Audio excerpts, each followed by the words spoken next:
usted ve signos de que esté ocurriendo, de que haya que revertirlo, de que haya que combatirlo, simplemente son advertencias al partido?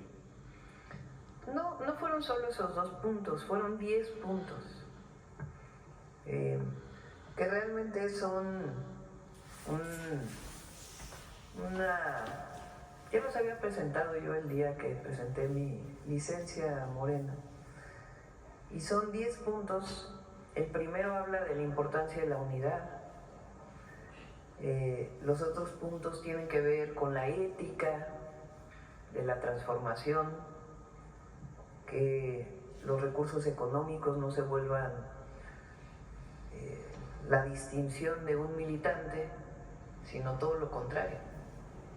El poder es humildad y nosotros debemos comportarnos con rectitud siempre, con humildad, con honestidad, sin parafernalias vinculadas con el poder de antes. Todo eso está en los 10 puntos. Los otros 2 puntos tienen que ver pues con la historia de México y lo que fue el PRI durante tantos años en nuestro país. No hay nada que se parezca de Morena a aquello, porque el PRI era un partido corporativo, es decir, las organizaciones obreras, las organizaciones empresariales, campesinas, participaban como tales en el partido de Estado. En este caso no, Morena tiene una afiliación individual, pero de todas maneras es importante por la historia de México ponerlo en los puntos y decir, no caigamos en lo que fue una historia en nuestro país que no fue buena.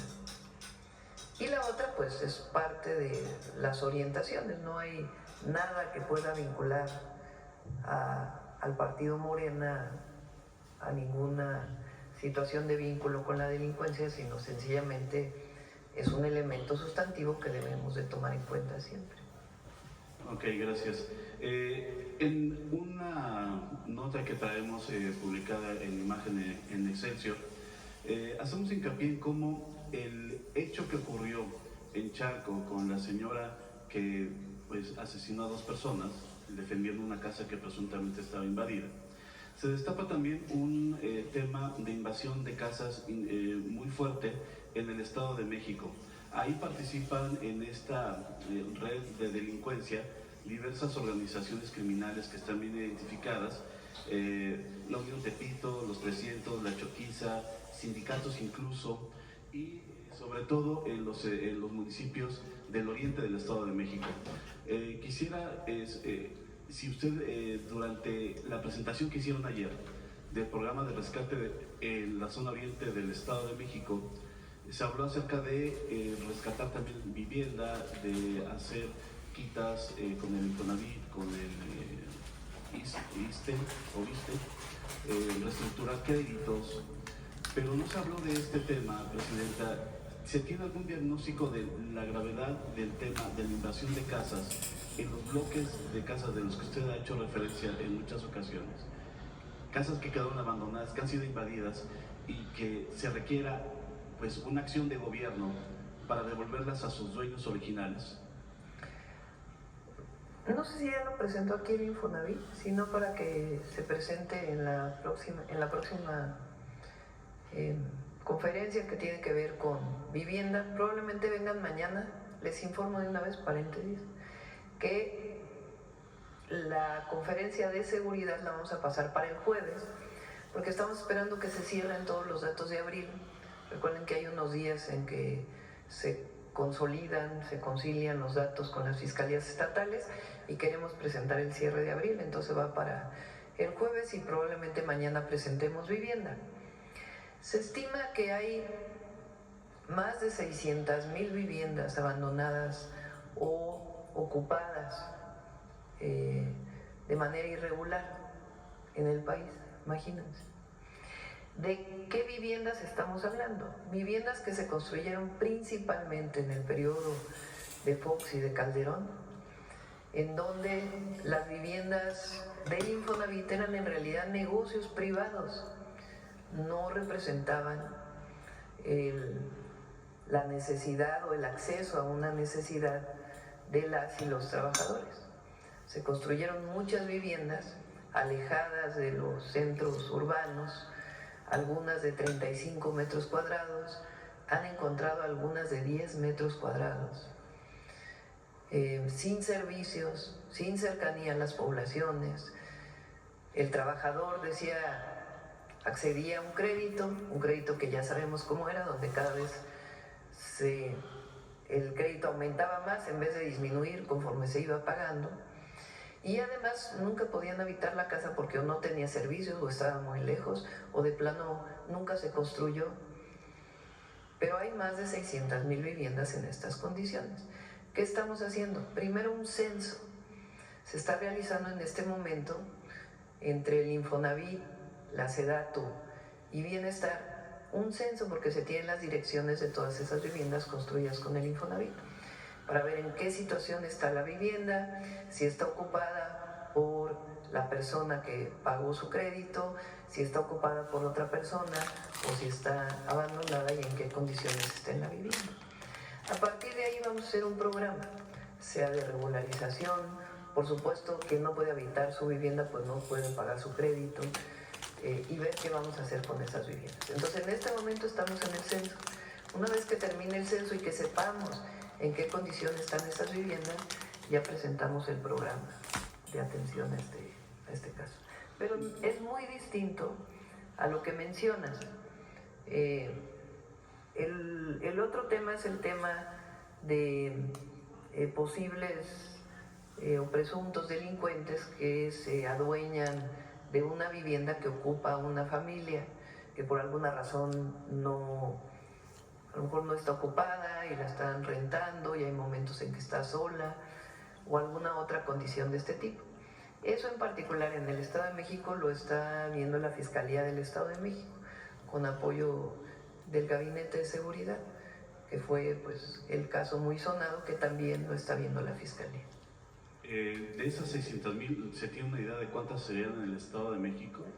No hay. Si quieren, esperamos a que lo presente ya el Infonavit, el programa, junto con Edna Vega, la secretaria de SEDATU, para que puedan conocer exactamente todos los que nos escuchan en qué condición están las viviendas, qué es lo que va a pasar con el censo y qué se está previniendo. Y más allá de conocer el número de las que están invadidas, ¿alguna acción de gobierno en contra de estos grupos de la delincuencia organizada que sí están invadiendo? Eso tiene que verse con las fiscalías, porque es distinto el caso de las 600,000 viviendas, que no necesariamente es un delincuente que fue y ocupó una vivienda, sino una persona con necesidad de vivienda o una familia que lo ocupó.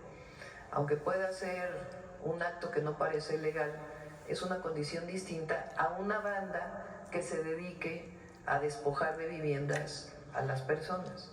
Es distinto el fenómeno, más allá de si tiene un asunto penal o no. Entonces, en este momento, ustedes saben, desde el presidente López Obrador no se está desalojando, pero hay que atender el caso de las viviendas construidas por el Infonavit hace tiempo. El otro caso de despojo se atiende a través de las fiscalías. Muchas gracias.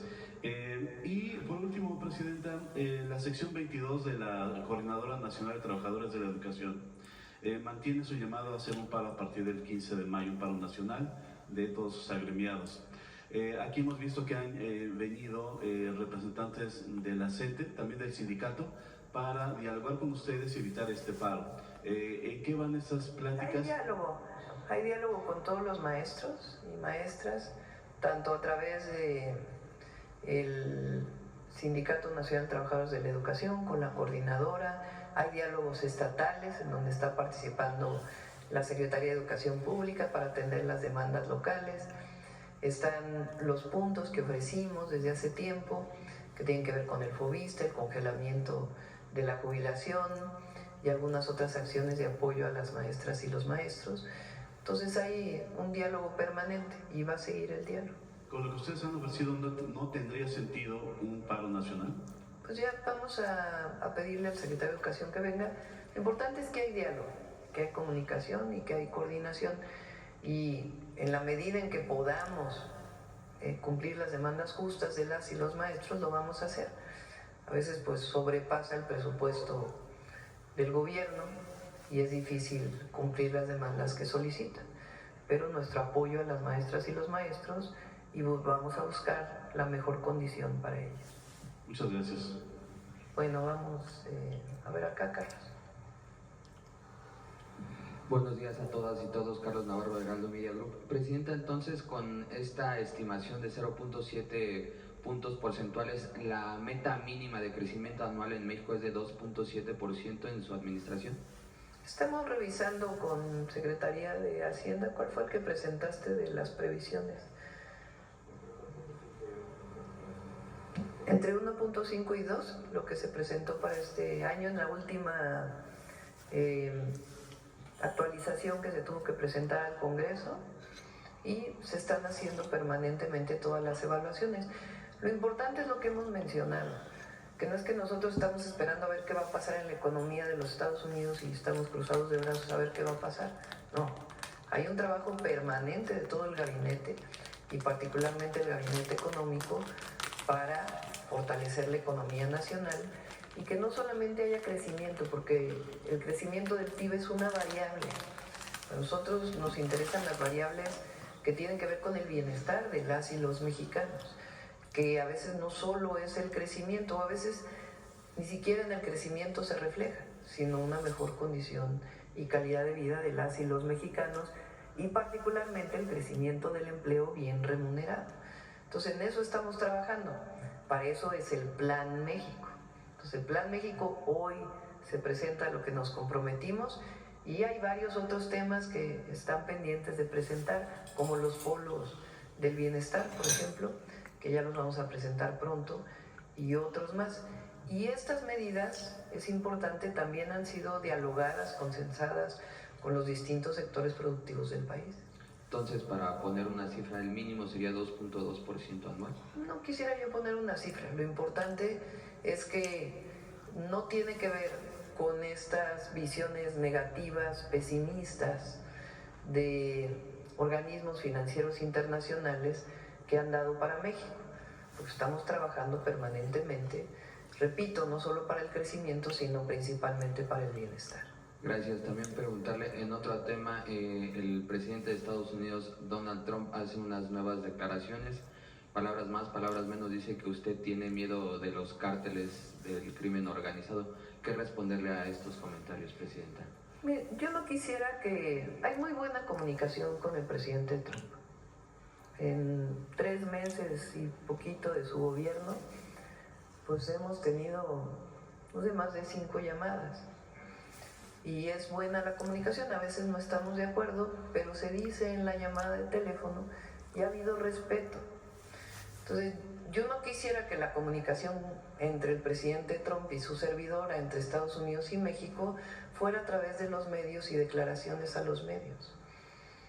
Es una comunicación fluida, buena, en donde tenemos muchísimos acuerdos y otros que no hay acuerdos, pero que estamos dialogando permanentemente, que es algo normal y natural. Entonces, no quisiera yo que ahora viene una declaración mía y sale en el periódico y ahora otro reportero le pregunta al presidente Trump, y ¿para qué generar un desencuentro? Entonces, lo que yo dije el sábado es que en efecto en alguna llamada, más que como un amago, como lo presentó el Wall Street Journal, el presidente Trump dijo: queremos ayudar a México, y para ayudar a México pues queremos mandarles, entre otras, tropas, o si es que lo necesitan. Y yo le dije: no, presidente Trump, eso no. Podemos colaborar en muchas otras cosas dentro del marco de nuestra soberanía y de la territorialidad que a cada uno de nosotros nos corresponde. Les pongo un ejemplo. Recientemente, hace 3 días salió, el presidente Trump dijo mano dura a el tráfico de armas de Estados Unidos a México. Eso no se había oído nunca de un presidente de los Estados Unidos. Y es importante para México que se detenga el tráfico de armas, así como nosotros estamos trabajando muy fuerte para disminuir, detener el tráfico de fentanilo de México hacia los Estados Unidos y de otras drogas. Entonces, hay muy buena relación también entre el Comando Norte, la Secretaría de Marina, la Secretaría de la Defensa. Hay muy buena relación entre el secretario Ebrard y el secretario de Comercio de los Estados Unidos, entre el secretario de Hacienda y el secretario del Tesoro. Entonces no vale la pena, y no es un asunto, ustedes saben que nosotros aquí estamos con una estrategia de seguridad que van a ver el jueves, tiene muy buenos resultados. Entonces evidentemente pues cada quien tiene su manera de comunicar, pues no quisiera que se volviera esto un debate a través de los medios de comunicación con el gobierno de los Estados Unidos. Tenemos nuestra comunicación, hay muchísimos acuerdos y sigue habiendo esa buena comunicación, y cuando hay desacuerdos pues también se hacen a través de los medios oficiales y de la comunicación personal. Entonces mejor lo dejamos ahí para que no haya ahí un tema de un debate a través de los medios. Así como México ha estado cumpliendo con la serie de acuerdos que se han planteado en estas llamadas, ¿Estados Unidos está cumpliendo con los acuerdos que ustedes les plantearon, Presidenta? Sí, y hay muchas otras cosas que estamos todavía revisando. México ha tenido, dentro de todo el esquema de aranceles que ha decidido el presidente Trump al mundo entero, México está en una condición mejor que muchísimo, bueno, yo diría que la gran mayoría de los países del mundo. Y eso es gracias a la comunicación que tenemos. Tenemos buena comunicación en otros temas, como en migración, como en seguridad. Entonces vamos a mantener esa buena relación y sobre todo esta relación de respeto que se ha dado entre el gobierno de Estados Unidos y el gobierno de México. En otro tema, Presidenta, estamos a menos de un mes de la elección al Poder Judicial. ¿Usted estará participando con su voto? ¿De qué manera se está orientando para elegir a los distintos candidatos? Pues revisando, igual que todos los mexicanos, en las páginas del Instituto Nacional Electoral, el perfil de todos los que se están presentando, todas las que se están presentando, y hay que votar, a votar el 1 de junio. ¿Ya cambió su domicilio o votará en San Andrés? Ya cambiamos el domicilio, ya vamos a votar aquí. Ya no voy a votar allá en San Andrés Totoltepec. Y por último, preguntarle ayer sobre el tema de la zona metropolitana, principalmente en el oriente del Estado de México. ¿Cuándo los mexiquenses del oriente podrán palpar estas mejoras en calidad de vida, Presidenta? Poco a poco se va a ir notando. Iniciamos con este programa de mejoramiento de vivienda. Este año vamos a hacer una inversión muy importante de más de 3,000 millones de pesos para acceso a agua potable en todo el Estado de México y la ciudad, pero particularmente en el oriente. Por decirles algo, en el tiempo que llevamos, se han rehabilitado prácticamente todos los pozos de Ecatepec que estaban cerrados. Se rehabilitaron ya 3 plantas de potabilización para Ecatepec. Todavía hay zonas de Ecatepec que no tienen el acceso que se requiere al agua potable, pero hay otras zonas que de plano no estaban recibiendo agua y que hoy ya tienen esa posibilidad. Y así como Ecatepec, para muchas otras, para los 10 municipios donde estamos trabajando. Agua potable. Fuimos el viernes a visitar esta obra impresionante de 1,5 kilómetros del nuevo colector en Chalco para evitar inundaciones. Es completamente nuevo.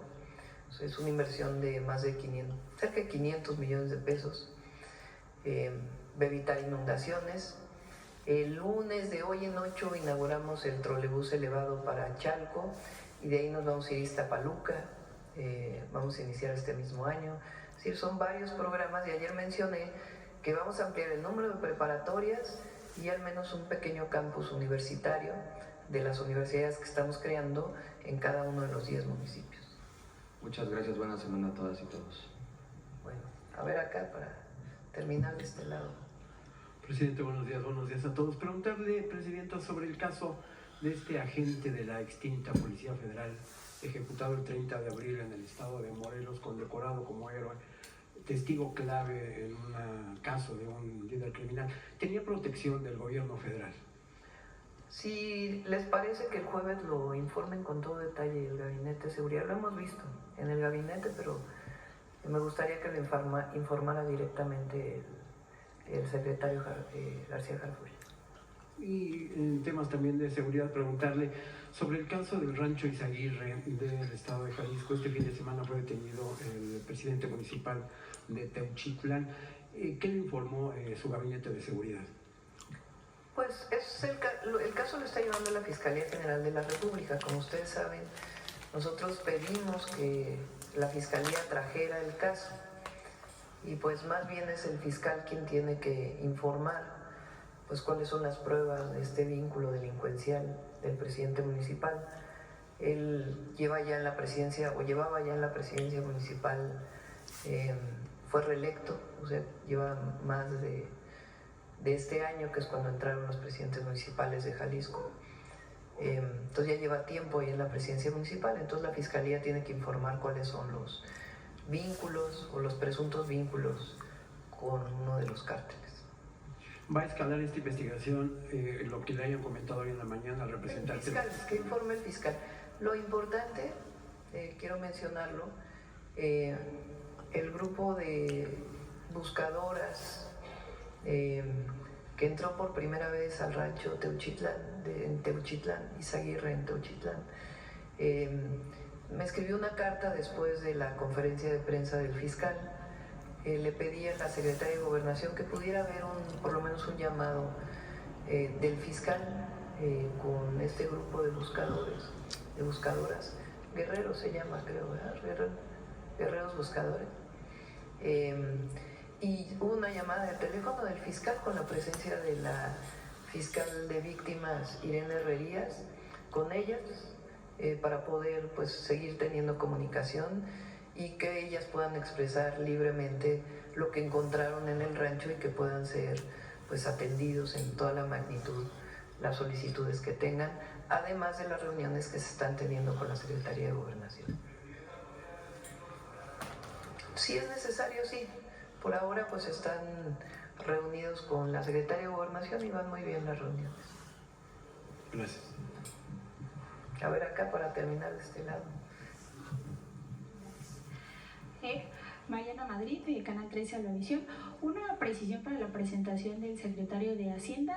¿Aumentarán 10% las compras en general o aumentarán el 10% del contenido nacional? Del contenido nacional. 10% del contenido nacional de las compras del gobierno. Muchas gracias. Sustitución de importaciones.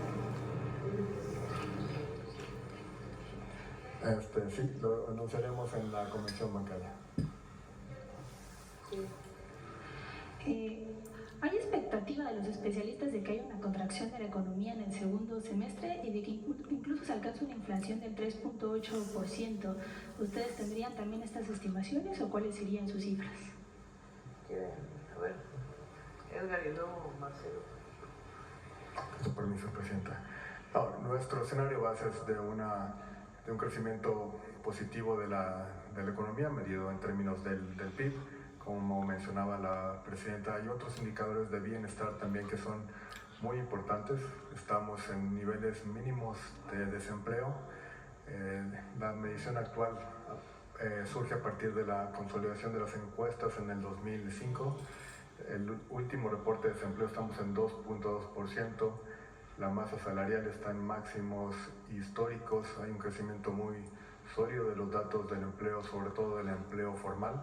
Entonces, si nos atenemos incluso a la variable más, tradicional, que es el crecimiento del PIB, nuestro escenario base sigue siendo de crecimiento positivo en el trimestre y en el año. Basado en lo que mencionábamos, hay una base de crecimiento muy sólida y esta estrategia lo que busca justamente es aumentar el gasto interno y la inversión.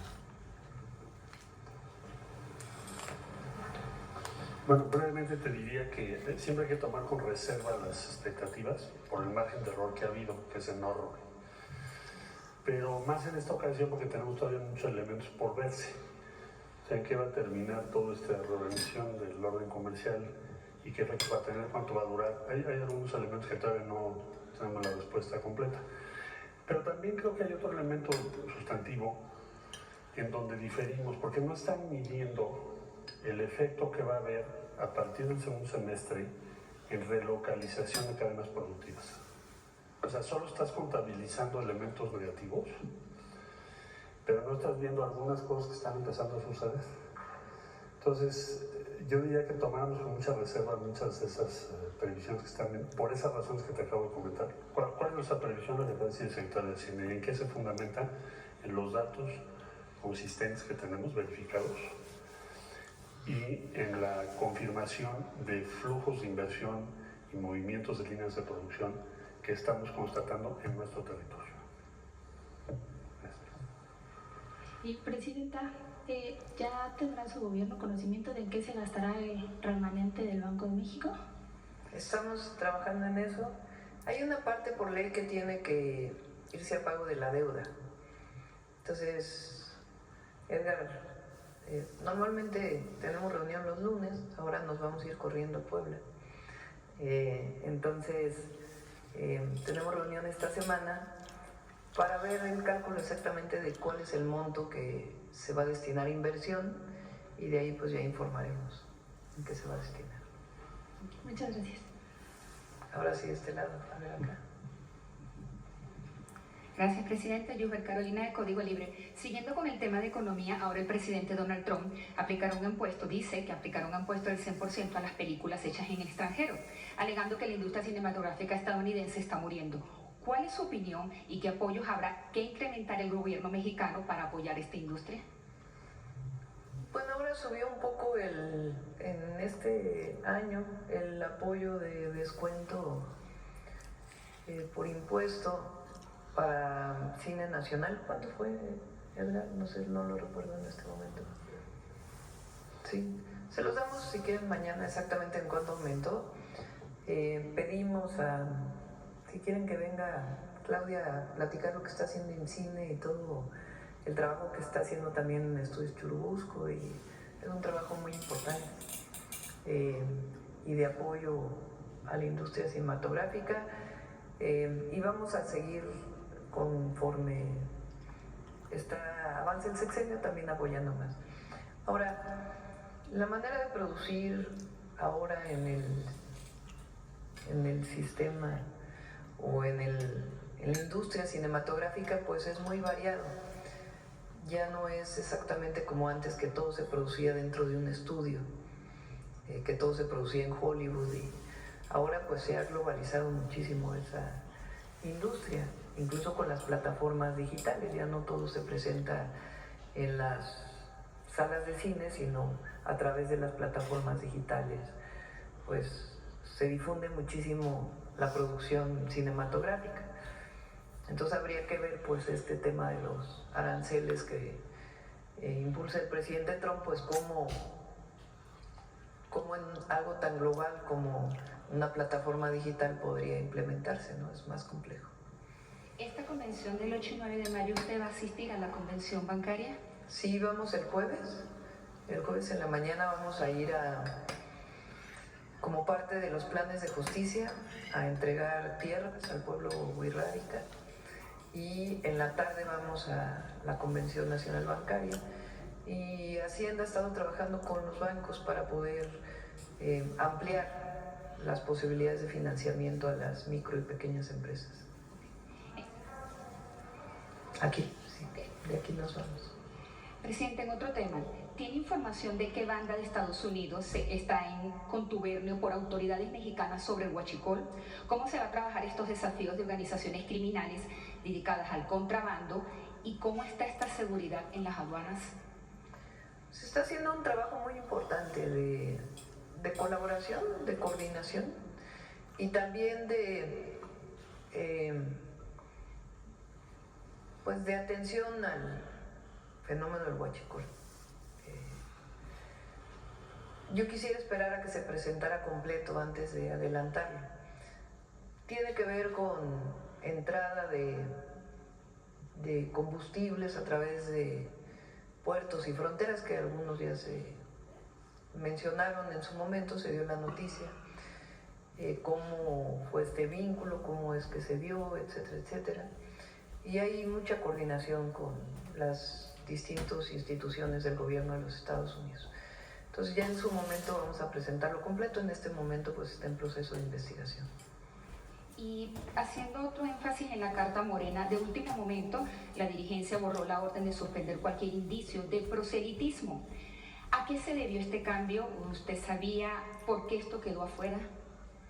No, pues ni fui ni debo ir al Consejo de Morena. Yo lo único que hice fue enviar una carta con mis opiniones para ser tomadas en cuenta, pero ya lo que ocurre en Morena pues ya es un asunto del propio Consejo y de la propia dirigencia de Morena.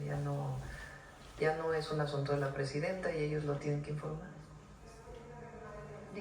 De que se haya quedado fuera Ya última hora. ya no me corresponde opinar en eso. Y por último, en estos días en la conferencia del Episcopado Mexicano que se llevó a cabo el 28 de abril, ellos tienen un temor que la reforma no pueda ser efectiva con todo esto que esperan por los mismos servidores públicos de que caigan en manos del narco. ¿Cómo? Durante la conferencia del Episcopado Mexicano que se llevó a cabo el 28 de abril, expresaron su temor respecto de que tras las elecciones del 1 de junio queden